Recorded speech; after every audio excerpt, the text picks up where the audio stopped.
While nobody outside of the conversations between Camp Seahawks and Camp Russell Wilson can claim full knowledge of the ongoing talks to reach an extension, plenty have chimed in with insight that they'd argue is legitimate. That Russell Wilson has an April 15th deadline, aka Monday, seems commonly accepted, but even that gives me pause to worry that it even matters. If Seattle meets Wilson's demands in August, or goes above them given new information, will he turn it down just because he had a deadline? Beyond that, there's speculation that Wilson could cost $35 million per year.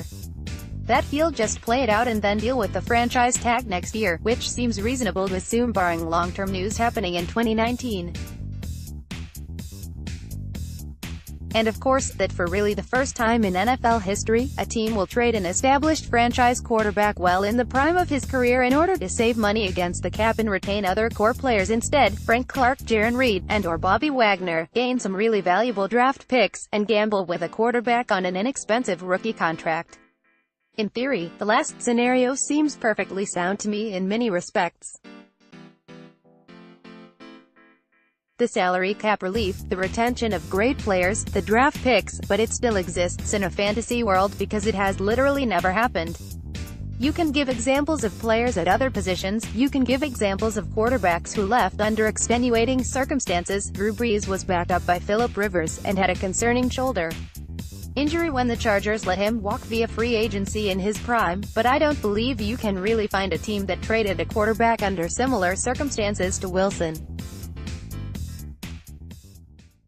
However, due to the overwhelming success of teams with cheap quarterbacks, mostly quarterbacks outside of the top 5, top 15, and sometimes top 30 paid quarterbacks, Wilson himself in 2013-2014, Carson Wentz in 2017, Patrick Mahomes in 2018, the underpaid Tom Brady every year, and so on, speculation that such a trade will happen has increased.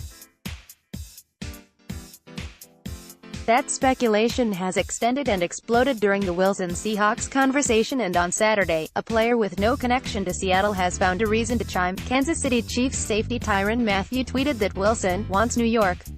Strangely enough, I don't know that it really matters if it comes from T or not. Wilson to the Giants speculation would make a lot of sense if you just remove the historical record that such a trade has never happened. Wilson kind of has a well-earned reputation of wanting the spotlight, so the New York market to him is probably not as similar to the pull of New York and LA was to LeBron James. Speaking of players of other sports, and Wilson's agent being a baseball agent, he may not view himself and his future in the way that other football players and football agents would. He may look more towards the Bryce Harper deal as a goal, and towards James and other NBA stars' constant shifting from team to team as a standard. Remember, Wilson's camp was the one that wanted him to get a new contract after his rookie season, even though it's strictly prohibited that they can't renegotiate until after year 3. He may have enjoyed his taste of being with the New York Yankees. The Giants need a franchise quarterback, and Dave Gettleman is just maybe the wild-ass GM willing to make a crazy offer. Wilson has long spoke of his desire to be a franchise owner, and there have been hints he probably enjoys a billionaire-type fantasy lifestyle, which would be easier obtained if he was a star in the New York market over the Seattle market. The Giants hold picks 6, 17, and 37, working against any Wilson to Giants or Wilson to Bills rumors. There's no precedent for it. We also don't know which teams, if any, that could reasonable trade for Wilson, want to pay him $35 million per year either. Or $33 million per year. Or whatever it could be. It's not as though there haven't been pockets of history where players and teams were so far apart on value that they couldn't even come to an agreement in time. Just look at Le'Veon Bell not playing in 2018 when he was perhaps the best running back in football. We always talk about how quarterbacks are setting the market for the guy who signs next, but what if there comes a day when the market for quarterbacks is so out of whack that no team wants to pay or trade for a guy of that caliber until it's settled? With the 2020 CBA coming up, it's another wrinkle that's too far out of my understanding to really comment, but it does seem like a wrinkle.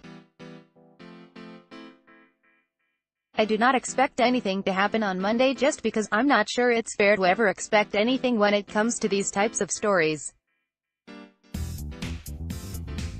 If it doesn't happen on the 15th, it doesn't mean it won't happen on the 16th. or in July, or August, or March of 2020, or never, or that he won't be traded, just that it is unlikely, given history.